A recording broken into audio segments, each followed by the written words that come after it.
2007 changed my entire perspective about video games. I had always liked video games, but in 2007, I really realized what they were capable of being. The year was insane, especially for first-person shooters, with releases like Halo 3, Call of Duty 4 Modern Warfare, and BioShock. At the time, however, I didn't have an Xbox 360, a PS3, or a strong PC, but I did have a freaking Nintendo DS.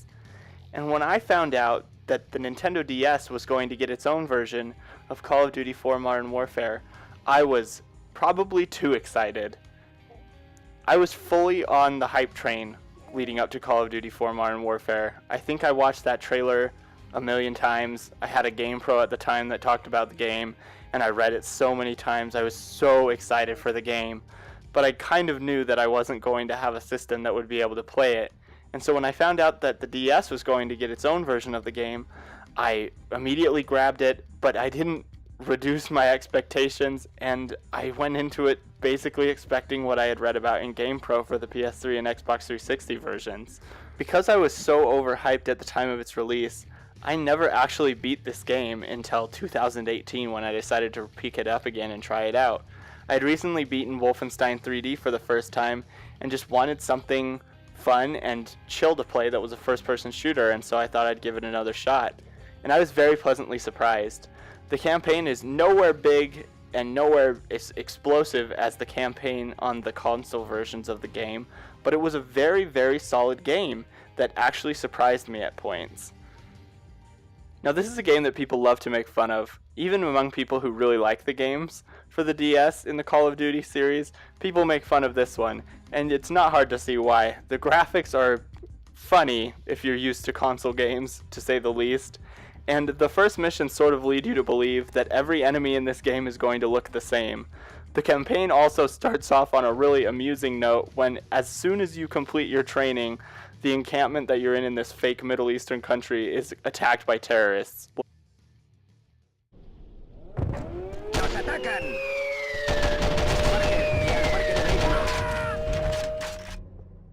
However, as the game progresses, the missions get more and more varied. There's a mission that features night vision mode being an integral part of the mission. There are also some sniper missions that are, well, not as good as the rest of the games that would come later in the series, are valiant efforts to make the gameplay varied. There are mini games that make it so you have to disarm or arm bombs using the touchscreen. This game has a lot of variety that a lot of people don't give it credit for. A lot of people, again, I think playing only the first mission, think that all the environments look the same, which is just not true. You go through the snow, you go through a ship at one point in order to locate a nuke, and an attention to detail in character models and animations, and in small little gameplay features that show that this game legitimately had some heart behind it. The developers weren't just making a cash grab, trying to put out the least amount of effort to make a Call of Duty game for the Nintendo DS. They really tried. In this instance, for example, on the ship level, there's an RPG that I didn't even know was in the game. And the reason I didn't know it was in the game is because its use is completely optional. If you play this game on hard mode, you go down pretty fast. And so when I saw this helicopter, I ran and took cover, and the helicopter goes away to look for you elsewhere, and you never have to deal with it on this level ever again. The fact that you can just run away from this helicopter and continue with the mission, or blow it up in this really cool way with a weapon that I didn't even see the first time I played this game, shows that the developers actually cared about the experience you're going to have. I mentioned earlier that I was playing this game on hard mode, and I can honestly say that playing this game on hard mode makes all the difference. This game is 100% better on hard mode than it is on easy mode. When I originally played this back in 2007, I was playing it on easy mode, and I think that's why I lost interest. On easy mode, this game is so easy that it's ridiculous. Your health is so high that an enemy can unload an entire clip in you and then reload, and you will not die. I think that on this game it is impossible to die unless two enemies are shooting almost their entire clips into your body.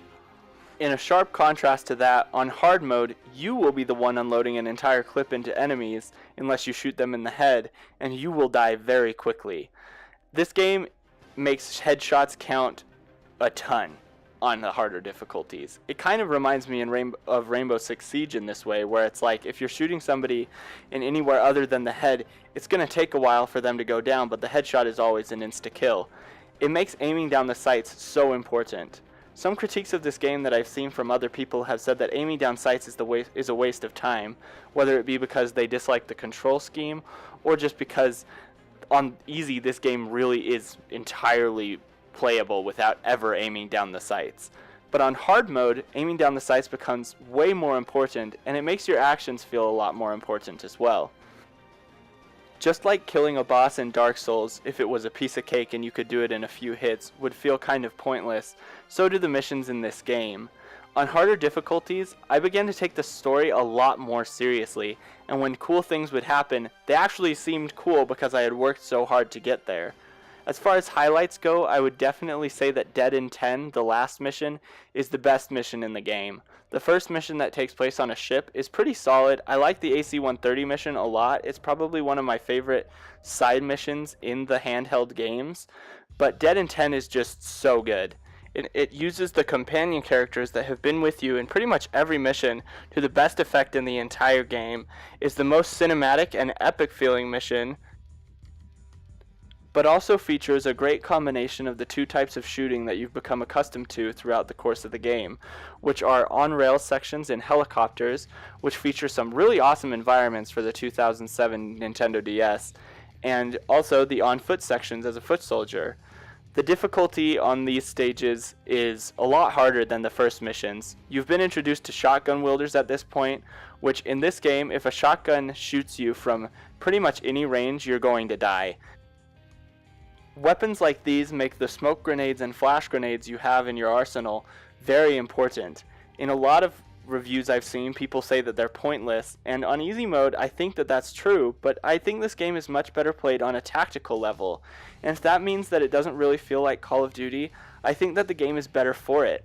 When you're planning out your moves, when you're looking at your mini-map to see where the enemies are, and you're listening for different sounds of gunshots to be able to know how to take on the enemy, I think it makes the game a lot more enjoyable.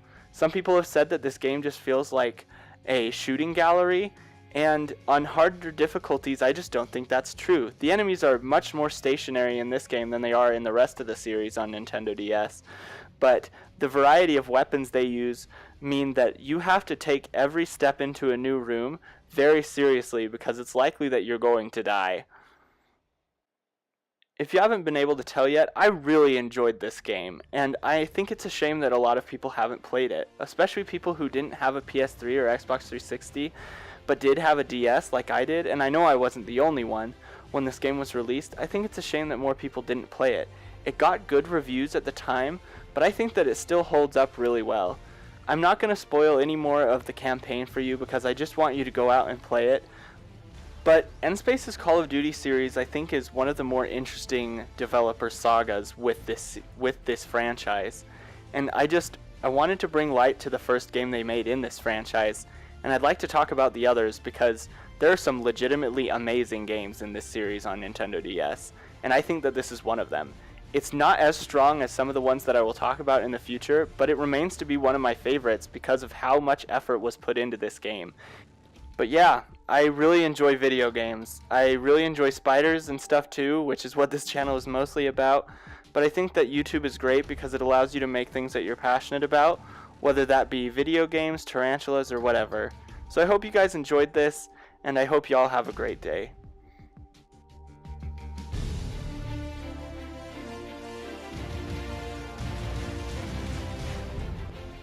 I want to make a special shout out to the YouTuber Strano. All of the gameplay footage in this video pretty much is his.